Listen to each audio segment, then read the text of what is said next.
In this lecture, we will study Ohm's law and series circuits. So let's get started.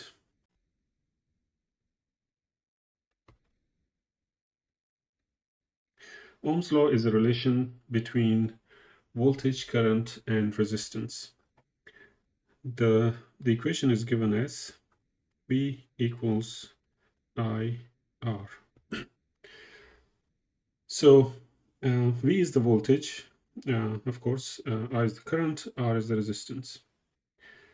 So what it means is that if there is a certain amount of current flowing in a resistor, then we can find the voltage drop across the resistor. We can write this equation in different ways. One way would be if I divide both sides by R, I can get V divided by R equals I. So I can get to this equation, which can give me the current flow if I know the voltage and resistance. Or I can write it in this form.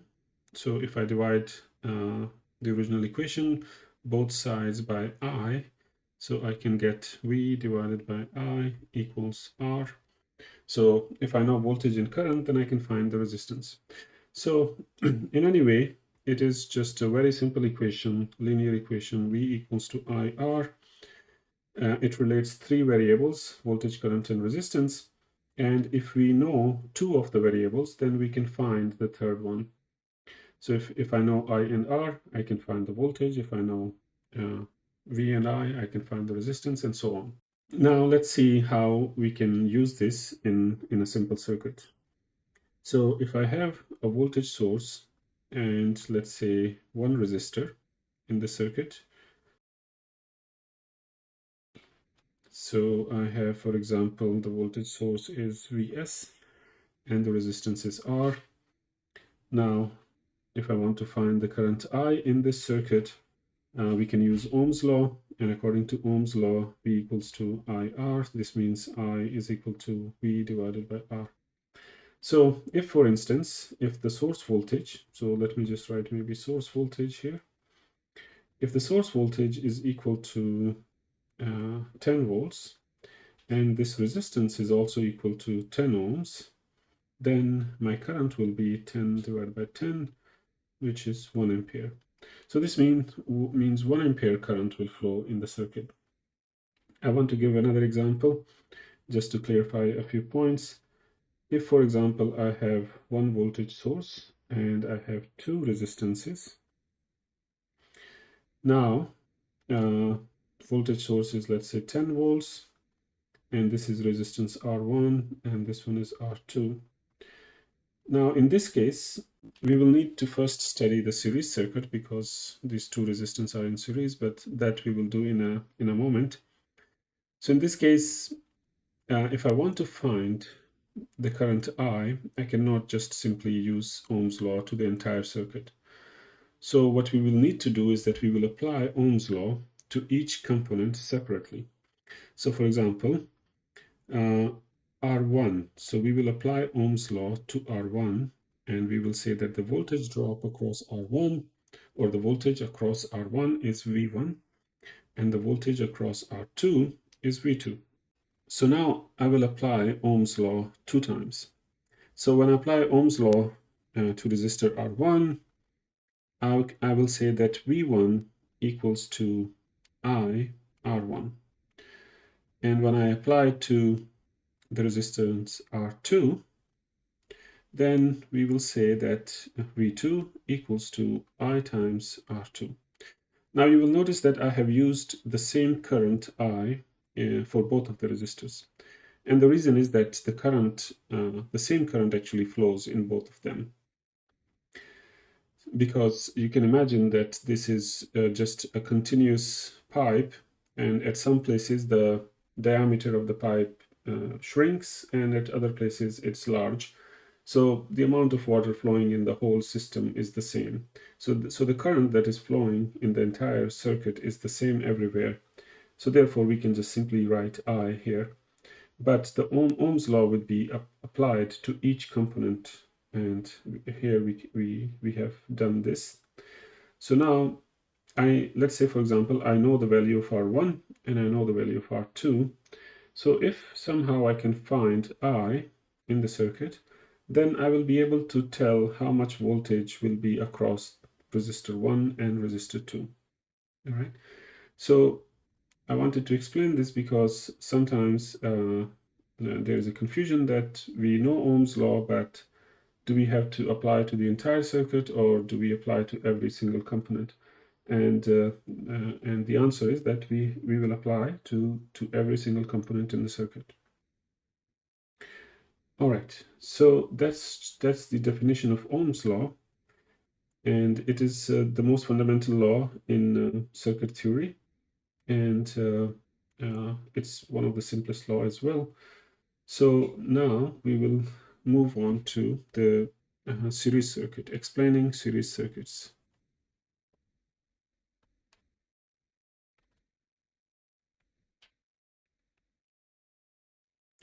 All right. So by series circuits, we mean the following. If I have a voltage source, I have one resistor and let's say another resistor. I have these two resistors, R1 and R2. The voltage source has any voltage. We will not specify, so we will just keep it as a variable, so then we can plug in any value we want. And this circuit, we will say that R1 and R2 are in series. Okay, so these two resistors are connected in series. What it means is that the two resistance will have the same amount of current flowing through them. So if the current is the same in both of the resistors, then those two resistors are said to be in series. Okay, so R1 and R2 are connected in series according to this, and they have the same amount of current flowing through them. If I draw another circuit, for example, if I say I have one resistor and then another resistor and then another resistor. So I have these three resistors. And now I cannot say that R1 and R2 are in series because the current that flows through R1 until this point, the current is the same. But when the current enters this node where we have these three connections, some of the current will move in the R2 direction and some of the current will flow in R3. This is supposed to be R3. And now we can see that the current in resistor R2 is not the same as in R1. And also the current in R3 is not the same as the current in R1. So therefore, R1 and R2 are no longer in series. So this is not a series circuit. Also, if I have this situation, I have three resistors, R1, R2, R3, and the current is the same in all three of them. So I is same. So if we have the same amount of current in all three resistors, then we can say that R1, R2, and R3 are connected in series. All right, so these are connected in series. Now, let's consider this example. My source voltage is, let's say, 10 volts. All right. R1 is 5 ohms, R2 is 3 ohms, and R3 is, so maybe 2 ohms. Okay, so my total resistance is also, but we will see how much it is. But I just chose some random values, R1, R2, R3. All right. Now we want to find the current that will flow in this circuit. How much is the current that will flow in the circuit? One way that we could do that is in somehow, if we can construct a circuit which looks like this, and we say that this is equivalent circuit. Okay, so 10 volt again, and we say that this is equivalent resistance, which actually represents the three resistors. Okay, so we want to find if I have three resistance in series, how much is actually the total resistance if I want to combine all three together in one resistor? So the answer, the short answer for that is that for a series circuit, the equivalent resistance, or sometimes we call it the total resistance, is the sum of all of the resistors. So it's R1 plus R2 plus R3. So it's the sum of all the resistors in the circuit. Okay.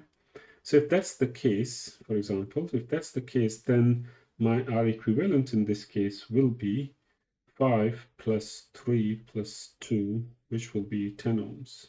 All right. So my series circuit with three resistors can be represented as a simple one resistance circuit with a total resistance of 10 ohms. So now this 10 ohm resistance actually represent all three of them connected in series.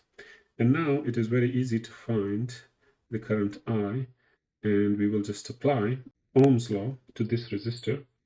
And now we know that the voltage drop across this resistor is 10 volts because it is connected to the battery.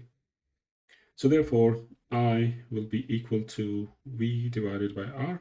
V is the voltage across the resistor, R is the value of the resistance, so V is 10, R is 10, therefore current will be 1 ampere. Okay, so now we say that the current is 1 ampere, and now I want to go back to the original circuit. So the original circuit was 5 ohms, then 3 ohms, then 2 ohms. This was my original circuit, 5 ohms, 3 ohms, 2 ohms. These are the resistor values, and I have 10 volts here. And I just found that the current in the circuit is 1 ampere, right? This is our current. Now let's apply Ohm's law again to each resistor. So if 1 ampere flows in a resistance of 5 ohms, right? So I want to find V1, for example. So V1 would be I times R1. I is 1, R is 5, so this is 5 volts. So this means that 5 volts will drop from here to here. So across resistor 1, we will have 5 volts drop. Similarly, V2 will be 1 multiplied by 3, which is 3. So we will have 3 volts drop across the second resistor, which is V2. And similarly, we will have 2 volts drop across the last resistor. So now you can see that Ohm's law is actually satisfied for each component. This resistor satisfies Ohm's law, this satisfies Ohm's law, and this also satisfies Ohm's law. And you can see that the voltage, the current, and resistor, they all satisfy the corresponding Ohm's law equation, which is just V equals to IR. So we saw a simple example of a series resistor with three resistances. Now I want to point out one thing for this circuit over here. So let me draw it again. I said that we have one battery and one resistor, and the circuit looks like this. So I have 10 volts here, and this is my R equivalent or R total. And I just assumed that the voltage across R total will be 10 volts without saying anything or explaining it. So therefore, I'm taking a few minutes to explain this. Now, the reason we can say that the voltage across R total will be 10 volts is as follows. We know the definition of the voltage source, the battery, which is that if I have 0 volts over here, then I will have 10 volts over here, because the battery just raises the voltage by a certain amount, which is the voltage of the battery. These lines that are connecting the positive terminal of the battery to the resistor, we said before that this is made of copper wires, so these are copper conducting wires, and this is as well. All these wires are a good metal conductor, so this is also copper wire. So a copper wire has a very low resistance. So the resistance of copper wire, we will assume that it is equal to 0 ohms. All right, so the copper wire has 0 resistance. In reality, it is very, very small. but we can approximate it to be equal to 0. So if this wire has 0 resistance, for example, the one on the top, if it has 0 resistance, then the voltage drop when a current flows, from here to here, will be given by Ohm's law, which will be I times R. Now, no matter what the value of the current is, because the resistance is equal to 0, therefore the voltage drop from point A to point B will be 0 volts. So this means I will have, if I have 10 volts as the positive terminal, I will have 10 volt here, and I will have 10 volt here. Similarly, the voltage drop on the bottom copper wire is 0, so therefore I will have 0 volt here, I will have 0 volt here, and I will have 0 volt here. So now you can see that the voltage drop across our total is exactly 10 volts. So therefore we can take the voltage across the R, or R equivalent in this case, to be the same as the source voltage. All right, so that's one thing that I wanted to mention. We just said that the total resistance of a series circuit is the sum of all the resistance. Now, the question arises that why? Why is that the case? So I can explain it a little bit more as follows. We will consider, let's say, 2 resistors only, just to simplify the calculation. So we'll consider 2 resistors, and we have R1 and R2. And you can see that they are connected in series because the same amount of current will flow. This is our source voltage, Vs. And now I want to calculate how much will be the total resistance of this circuit. So first, let's assume that there is a current I that is flowing in the circuit. The voltage drop across resistor R1 is, let's say, V1, and the voltage drop across resistor R2 is V2. Now, if you see, I have a battery over here. So let's say this is my ground. So typically we need to have a reference. So let's say this is my ground. Ground means I have 0 volts over here, which means I have 0 volts over here. So let's say Vs is 10 volts. This means I have 0 volt on the negative terminal, so therefore I will have 10 volts on the positive terminal, which also means that I will have 10 volts at this point, correct? Because it's connected by copper wires. Now, if V1, which is the voltage drop across the resistor R1, if V1, for instance, as an example, is 6 volts, if this is 6 volts, so this means that the voltage on the other side of the resistor will be 10 volts minus 6 volts. So we will end up with 4 volts on this side. All right.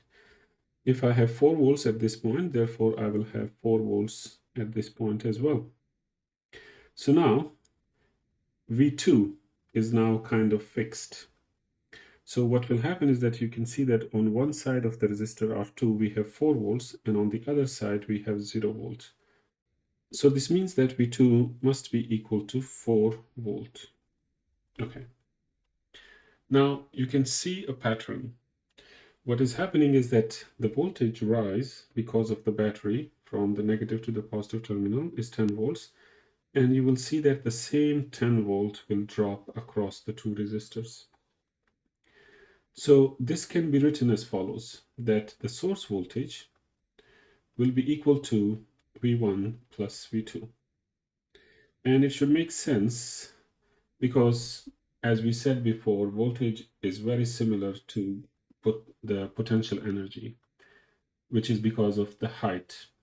So what it means is that if you go a certain height above the ground, for instance, if you go from ground to 10 feet, and then you come back to the ground, so this means you went up 10 feet. So if you went up 10 feet, you will, of course, come back down by the same amount, which is 10 feet. So this is, you see, going up, and this is coming back down. All right, so therefore, Vs is equal to the sum of the two, V1 plus V2. in our circuit. So I think this should make sense. Later on, we have a law based on this behavior of the circuit, and that law is called the Kirchhoff's voltage law. And when we study that, we will go into a little bit more detail than we are studying it at this point. But intuitively, I think you will agree that by the amount, if you go up, you will come back down by the same amount. And that is true for the voltage as well. So the source actually takes you upward, and then the resistors are the paths that you're coming back downwards to the ground. Now, let's say we are, at this point, we are okay with this equation. All right. Now, I want to use Ohm's law again, and I will say that V1 is actually equal to I times R1, and V2 is actually equal to I times R2, correct? Now, in this equation, I is the common, so I can write it as R1 plus R2. Vs equals to I times R1 plus R2. And now you can see where we are going with this is that Vs equals to I, and this quantity is actually the total resistance of the circuit. So we can call it R total or R equivalent. And now you can see that R total is actually the sum of the two resistors, R1 plus R2. All right. So therefore, for a series circuit, the total resistance is simply the sum of both of the resistors. And then I can draw this circuit as follows, that I can say that I have the same source, but now with one resistor only, which is R total. And in this case, R total is the sum of R1 and R2.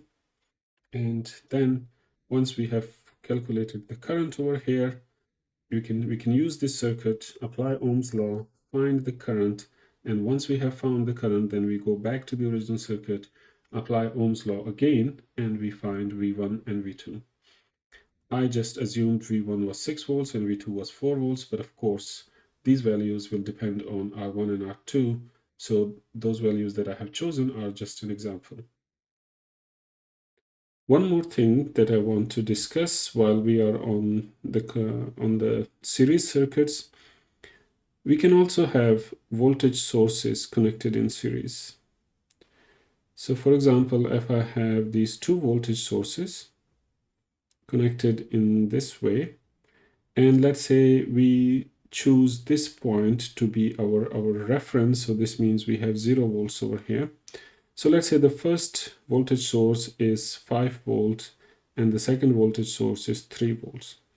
So therefore, as you can see by the definition of the voltage source, I will have 0 volts over here, and we will have 5 volts over here, and we should have 8 volts over here. So if you connect 2 or 3 batteries in series in this way, then you can actually make their voltage add up just like resistors. So these voltage sources will add up, and the voltage at this point will be the summation of the two voltage sources. Similarly, if you put the voltage sources in, let's say, opposite direction, so if I have one voltage source like this, but the other one is connected in the opposite direction, and again, I will choose this point to be my ground. So, and let's say this one is 5 volt again, this one is 3 volt. So I have 0 volts over here and 5 volts over here, and then 5 minus 3, because the other one, you see, it is connected in the opposite polarity. So what it means is, what this battery is saying is that whatever the voltage is on the positive terminal, the negative terminal voltage will be 3 volts less than that. So therefore, I will have 2 volts over here. So I connected these two batteries in the opposite direction, so therefore the voltage at the top is 2 volts. All right, so that's it for this video, and I will see you next time, and bye for now.